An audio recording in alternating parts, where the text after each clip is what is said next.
Look what's in our backyard. The Coffin Arboretum is right here. We're right across the street from the wildlife sanctuary. If we need to use public transportation, the bus stops right down on Mahone Court and Nicolay. The location here is so great, and that's what really drew us here.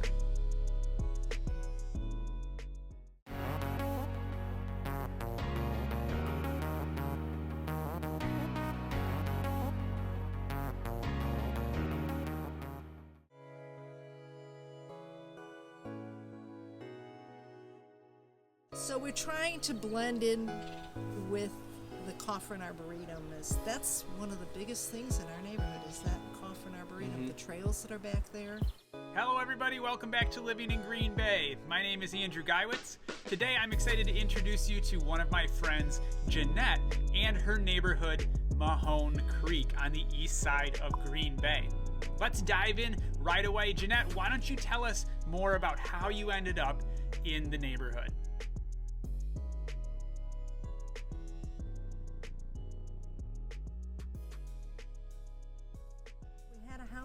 In the Chicago northwest suburbs that we really liked. I would have liked to have gotten the same kind of house, but we were downsizing. Our kids are gone. This was a big move for us. We had never lived more than 30 miles away from where we were born. Wow, yeah. That is a big so move. It was a big move. And we decided to move here because we did have a weekend house in Door County. Okay. We would go from Palatine, Illinois, northwest suburb of Chicago, every weekend, rain or shine, snow or sun, and we would be up there for 3 or 4 days. Yeah. And then we would be rushing back on Sunday night to get back to work on Monday. Yep. And we finally said, why are we doing this? Why don't we... Initially, we wanted to live in Door County, but the jobs weren't as available. Sure. And so we decided to live here when I got a job at Bellin. Yep. And then we looked for a long time, and we wanted a house that we love nature. I love gardening, vegetable and flower gardening. We're cyclists, and we love to ride, even though we're a little older and can't ride like we used to. We're not doing 100-mile rides anymore, sure. but 30 miles is a good ride for us on non-electric bikes. Yes, no cheating. Non-electric bikes, even though we're both in our 60s. This house, when we came to this house, and we walked in the backyard, we were like, it's not quite the house we wanted. It's a little smaller. But boy, look at this backyard. Look what's in our backyard. The Coffin Arboretum is right here. We're right across the street from the wildlife sanctuary. If we need to use public transportation, the bus stops right down on Mahone Court and Nicolay. And we can take that bus to Festival Food, to University Market. We can take that bus to the bus terminal and get on a bus and go to Lambeau Field if we want. For free. For free on a Saturday or Sunday. Yeah. But, I never did use it to go to Bellin because I would have had to take 2 buses. I was going to ask about that. Yeah. And that would have taken me a lot longer. Sure. But I used to ride my bike to Bellin on nicer days. And because it's only 7 miles, I think, to downtown Green Bay. Yeah. We go, close for the farmers market. We've even ridden our bikes down there for that. Yep. And we just, the location here is so great, and that's what really drew us here. Yeah, the house, but it was really, as you realtors say, location, location, location, right? It is. It really is.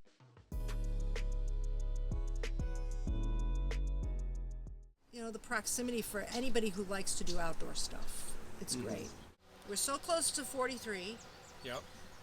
North and south. You can get on the big bridge. You're on 41 within minutes. If you like going up to Door County, you're right on 54, 57. Yep. And you get right on there, and now you can get up to Door County really easy peasy. Get out to Algoma if you like to go out there. So that's one of the reasons we bought our house here, is because of the proximity to that, because I knew I was going to be working not just in downtown Green Bay, but I also worked for a while in Algoma. I've worked in Marinette, and we have family still in the Chicago area. Close to the bay, you can just, we walk down there often. Yeah. Even in the winter. A lot of people have dogs. They're walking their dogs in the neighborhood. We have a blend of older people, like my husband and myself. We're retired. We have some retired people. We have some singles. Okay, yeah. We have a lot of families, school age as well as babies. It's a nice eclectic group of people that live back here. The houses, when you first enter the subdivision, those houses, they're probably close to 50, maybe 60 years old, some of them. This used to be a farm. Maybe a little more reflective of like the Schmidt Park houses, age of houses and whatnot too. Yeah, probably, and not this cookie cutter, because this basically is a cookie cutter ranch. I know it. She's saying it's her house. Yeah, it is, but it's a good cookie cutter. It's a tasty cookie. Yeah. So we have those homes, and then this part of Mahone Creek was built 2008, maybe. I'm not so sure. I've got the right timeline. Sounds but about right. Our house, we've lived here 11 years, and our house was 2 years old when we bought it, so you guys can do the math. Originally, the little church down in the corner was a tavern. Wisconsin. Yeah, it was a tavern, and Mahone Court went all the way out to 54, 57. Oh. That was opened, and then they closed that up. So, I mean, if they had to get through there with some kind of, massive something, they could just remove a fence and get through there, because we only have one way in and out, and that's at Mahone Court and Nicolay Drive. There's so many fun places to play in the snow, really close to this neighborhood. Like I mentioned, the old Shorewood Golf Course, at the university, Triangle which is Hill. no longer a golf course. Triangle Hill, which is Do some tubing. has that. Now you don't have to lug your tube up there. Yeah, They it's have an got some automatic thing. assistance. That's not too bad. That's not in our neighborhood, but it's really close. You can go snowshoeing right behind the house. So, oh my gosh, we've got snow today. Get the snowshoes out and let's get it before that snow melts. That's what happened last year. Bay Beach grooms trails for cross-country skiing. I'd like to add one of the things we're doing in our neighborhood, besides the not festivals, but the block parties and that kind of thing, is we're trying to bring more natives, pollinators, plants into the neighborhood, because we do back up to the Coffin Arboretum, and which is a treasure in Green Bay. And we have 2 retention ponds in this neighborhood that have gotten full of Phragmites, which are those invasive, long brown grass with the frilly thing on them. A lot of people don't realize that Phragmites are very bad for our environment. And so we got some information from the DNR. We had contact with the DNR, and they directed us on how we can work on decreasing the population of Phragmites in our 2 ponds, and we're working with some people. We've contacted the Coffin, and the people at the Coffin Arboretum are really helpful and supportive of it. And through Green Bay Neighborhoods, we've got a grant that is funding us to get, it's a certified person, all what the DNR has told us to do. We're doing it all on the up and up the right way. And it's going to take a couple years, but last fall we had our first application of an herbicide. Hate using chemicals, but you know what? Sometimes you got to do it. And when you do it right, it's safe.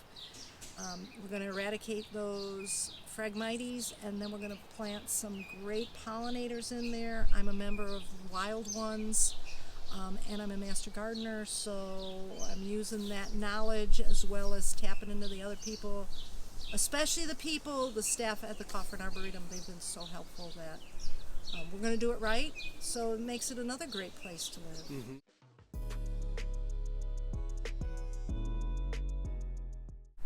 our neighborhood association is this will only be the 4th year. We've tried to do block parties, and they've been very successful. Okay. Done movie nights, rummage sale. I think everybody does rummage sales, right? Yeah, yeah. For somebody who's moving into Green Bay, some neighborhoods don't have associations, but most of them do.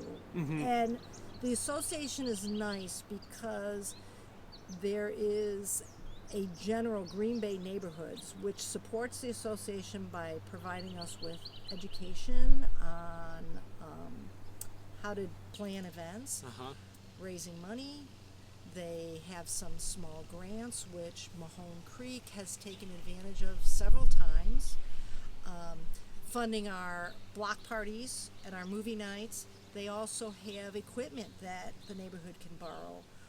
For our movie night, we had an outdoor projector and a screen. For our neighborhood bash we had last summer, we got a huge tent. We blocked off part of the street, and the firemen came, the police dog came. Yeah. It was cool. It was very cool.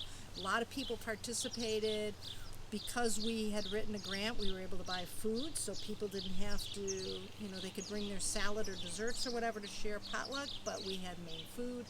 So Green Bay neighborhoods supported us with financially as well as with equipment. So that's really a cool thing. Yeah. That when I lived in Chicago, we'd have block parties, but you didn't get any support from the city. It was all intensive. People had to bring their own stuff and their own food and all that kind of stuff. So if you did end up in a neighborhood that is not doesn't have a recognized association right now, because some of them go on and off, you could be the person to start that too. Yes. I'm the one who Tell started us- the yeah, neighborhood did you do it? association here. So There you go. in 2020, in the summer of 2020, I was talking to some neighbors, and they were like, "Oh, we have that open field at the end of Mahone Creek." I was going to ask about that. That open field is actually owned by the university, but Okay. it is managed by the city. And they said, "We'd really love a park." And I'm like, "Yeah, I'd like a park too. That would really great for property values." And so I contacted my alder at the time. Barb Dorff was our alder at the time, and she was like, "Yeah, let me get you in contact with that. I think you want to start a neighborhood association." And I'm like, "I don't want to start a neighborhood association, but if that's what we have to do," and that's how the neighborhood association came to be. And people stepped up and said, "Oh, this is a good thing." And the longer we're in it, the more we learn about it. This year I became president of the association because I'm retired now. I have a little bit more time. And the people who have been pulling the weight for the last couple of years, they're a little tired of pulling the weight. It's time to pass on. And but the people on the board are enthusiastic, and they do a lot of work, and the rest of the neighborhood helps out. It's hey, we need somebody to help out when we planted our garden around the sign, our native garden. We had people who were willing to push the sod cutter and dig the holes and spread the wood chips. And we do a brat barn fundraiser every year, and several people from the neighborhood. It's not just the board who comes forward. People come, they have a good time. We meet 6 times a year. Anybody can come to our meetings. They don't have to be board members. They don't have to say, "Oh, I came to a meeting, then I must be stuck." No, you don't have to be stuck. Yeah. You can just work on the brat barn. You can just work on we do bell ringing one day. You don't have to take on a big project. You don't have to be president or secretary or something like that. But and there's no pressure and there's no cost. It's not like an HOA. Yeah. Community connection, knowing neighbor, even if it's just that friendly country wave.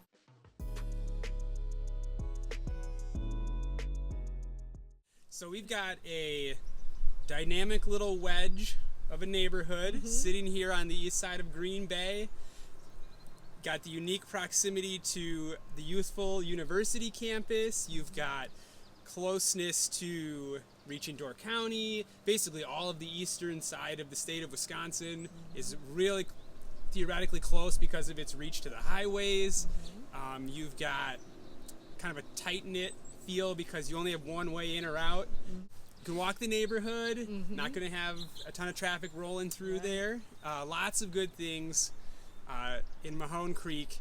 How does somebody who wants to move here get connected with your neighborhood association? Well, they can send an email to mahonecreek@gmail.com. Okay. They can go to our Facebook page. Now, our Facebook page is private. You have to answer a few questions like, do you live in the neighborhood? Yes. What street do you live on? If you don't live in the neighborhood, why do you want to be on our Facebook page? Simple as that. Talk to me. Let's move you here, help you get in the neighborhood. I'll connect you with Jeanette directly. You can skip all of that. I'm sure she'll let you into the Facebook group or whoever's I'm managing sure. it. Yep. It won't be a problem. Well, Jeanette, thank you for the time. I Thanks, appreciate Andrew. it. Hope you enjoyed this. Make sure to give us a thumbs up for it. Share it with anyone you know as well, so that the YouTube algorithms love it and we give the neighborhood the credit that it's due.